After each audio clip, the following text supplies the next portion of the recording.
Bom dia. Hebreus 2, a partir do versículo 14. Cartas aos Hebreus, capítulo 2, a partir do versículo 14. Estamos falando, meditando nesta carta aos Hebreus. Não são carta aos Hebreus, não é? Carta ao Hebreu. É só uma carta, né? Agora as cartas de Paulo são várias. Aos Coríntios, só os Coríntios foram 2. A Filipos, a igreja Tessalonicenses, Tessalônica, né? E várias outras. Tem também as cartas de Paulo a pessoas. Por exemplo, a Timóteo, não é uma cidade, não é um povo, não é uma carta para Timóteo. Muito bem, vamos lá. Versículo 14 diz assim: portanto, visto que os filhos compartilham de carne e sangue, ele também participou desta mesma condição humana, para que pela morte destruísse aquele que tem o poder da morte, a saber, o diabo, e livrasse todos que, ao longo de toda a vida, estiveram escravizados pelo medo da morte. Jesus, para vencer, ele não podia vir como um anjo. Ele tinha que vir em carne e osso. Ele tinha que passar por tudo aquilo que o ser humano passa, para que assim também compartilhasse, nós pudéssemos também compartilhar a vitória nele. Por quê? Ele perseverou firme, ele não foi derrotado pela carne, consequentemente pelo diabo. O diabo que tinha poder sobre tudo. O poder da morte era do diabo. O diabo mandava todo mundo morrer, todo mundo ia para o inferno, não tinha salvação. Não tinha escapatória. Aí Jesus veio, passou por todo o sofrimento, ele passou pela morte, Jesus morreu, só que ele foi ressuscitado por Deus, Deus Pai. E então, depois, agora ele recebeu todo o poder, toda a autoridade, ele tomou a chave da morte, a morte não tem poder nenhum. Estamos falando do diabo. Só antes que éramos escravizados pelo diabo, agora não mais.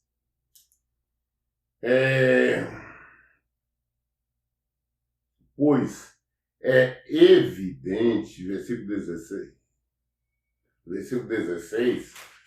né? Pois é evidente que ele não auxilia os anjos, mas sim a descendência de Abraão. Jesus não está para socorrer anjos. Não. Ele veio para socorrer os seres humanos. Quando fala descendência de Abraão, está falando de todos aqueles que vivem pela fé. Quando você lê lá no início da promessa de Deus, promessa a Abraão, a promessa foi feita para todo o povo, toda a nação. Nós somos a herança do Senhor. Em Abraão, se nós estivermos na fé. Se nós vivemos na fé. Caso contrário, não. E é isso que nós temos que ter, essa compreensão.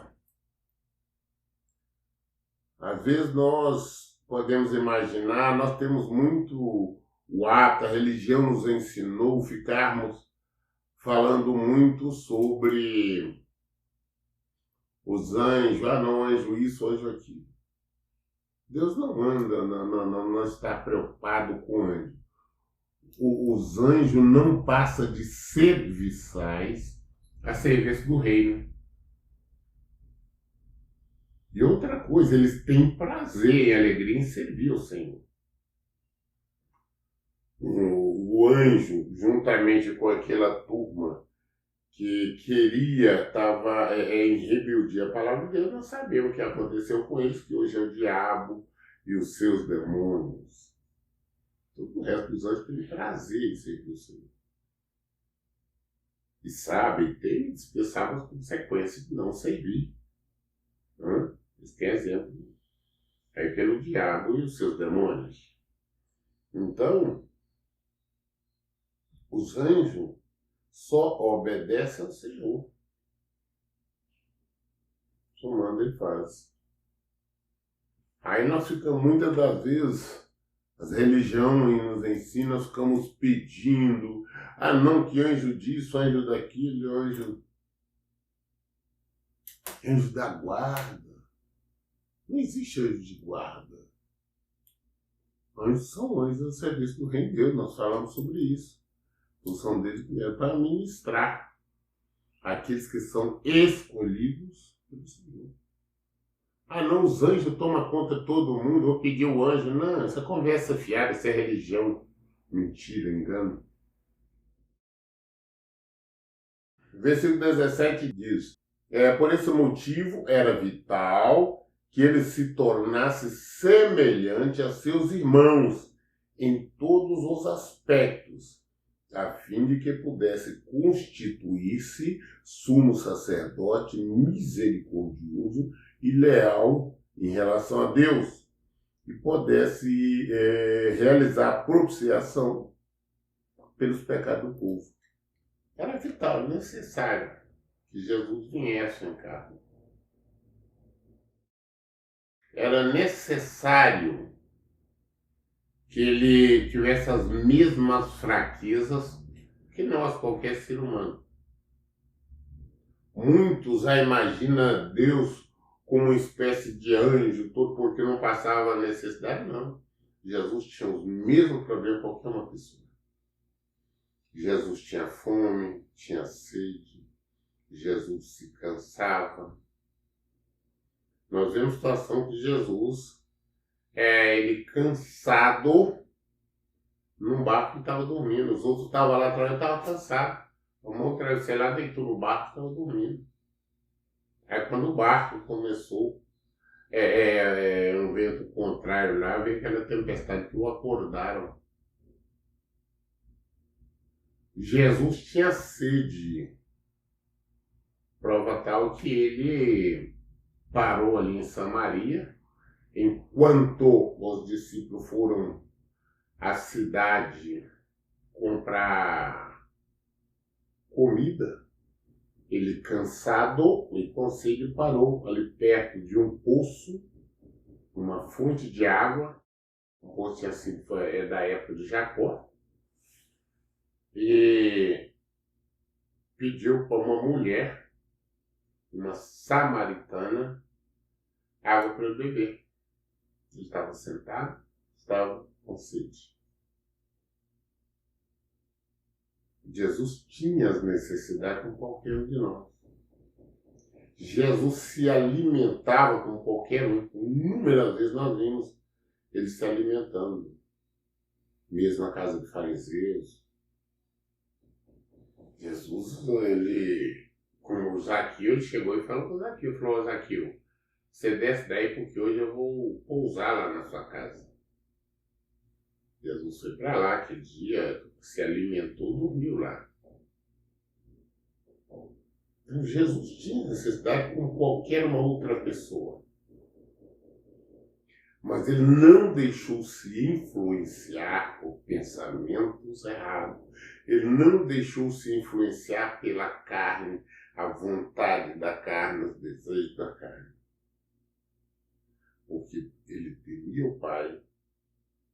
Ele era obediente, por isso que ele foi vitorioso. A Bíblia nos fala que Jesus foi vitorioso. porque ele foi obediente, e obediente até o final. Ele foi obediente até a morte. Presta atenção, ele foi obediente até a morte. O pai já tinha designado e determinado que ele ia ser crucificado, que ele ia morrer na cruz.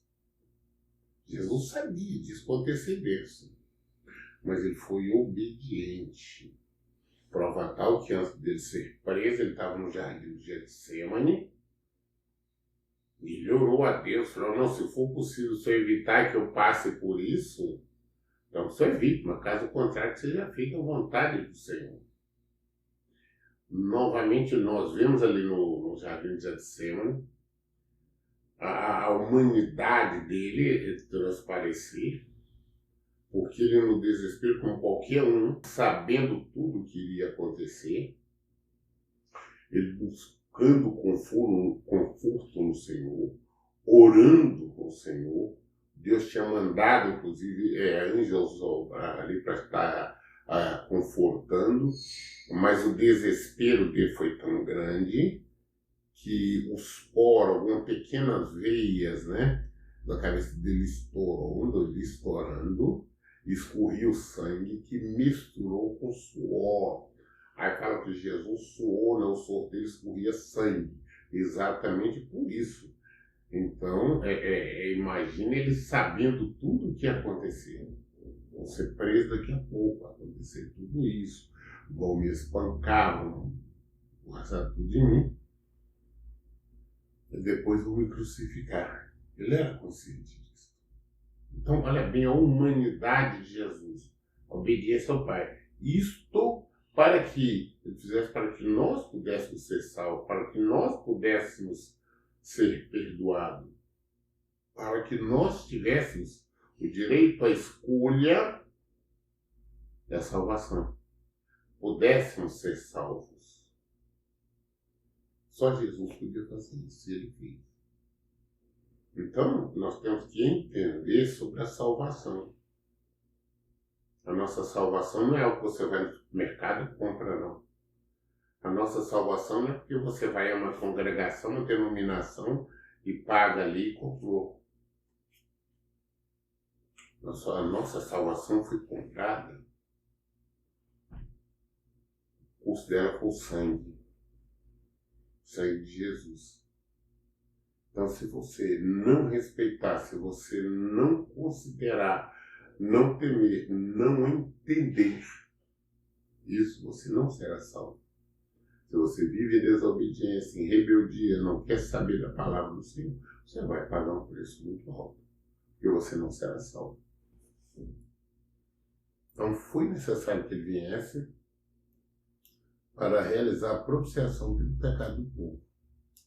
Versículo 18 fala, considerando, portanto, tudo que ele mesmo sofreu, quando tentado, ele é capaz de socorrer todos aqueles que, semelhantemente, estão sendo atacados pela tentação.